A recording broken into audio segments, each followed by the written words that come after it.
Russia affirms oil and gas support for Cuba despite Trump's continued embargo. Reaffirming Russia's support for the heavily embargoed island nation of Cuba, President Putin stated to the press, "We have always supported Cuba in its fight for independence and for the right to develop in accordance with its own path. We have always supported the Cuban people." Condemning the actions of the Trump administration, Russia has vowed to not only continue providing support to Cuba to counter the American-led embargo, but Russia has also vowed to ship oil and gas to Cuba to counter the manufactured oil and gas crisis due to Americans' embargo. Cuba, an island nation with an estimated 11 million citizens, has been dealing with a hyper-struggling economy since 1958, which started off as an arms embargo.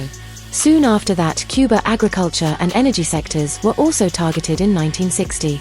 Cuba was again targeted by the Americans with the application of a total trade embargo, and that embargo stayed in place ever since.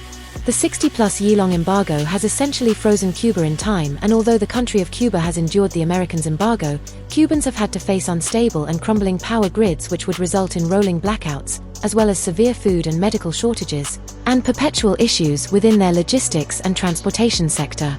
All of this and more has forced many Cubans to migrate out of the country. Now, with the Americans essentially leveling the Cuban economy by forcing Cuban and the Cuban economy to brink of collapse by further targeting their energy, oil, and gas sectors, it has resulted in a mega reduction of 90% of their ability to generate energy, oil, and gas, which was the Cuban government's lifeline to sustain itself operationally and for its citizens. Backing Russia's support for Cuba, who is facing socio-economic strangulation by the Americans, is China, who has vowed to assist with Cuba's ability to maintain its national sovereignty and security.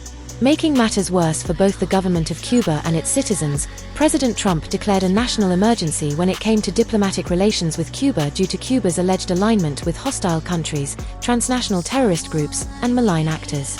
President Trump justified both his actions and his accusation of Cuba harboring opposition to American interests by saying that economic pressure will force the Cuban government to the negotiating table. President Trump was quoted saying, "Come to us and want to make a deal."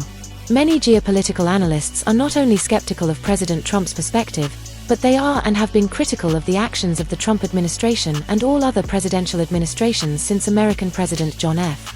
Kennedy for their handling and inability to change the diplomatic trajectory of American-Cuban relations.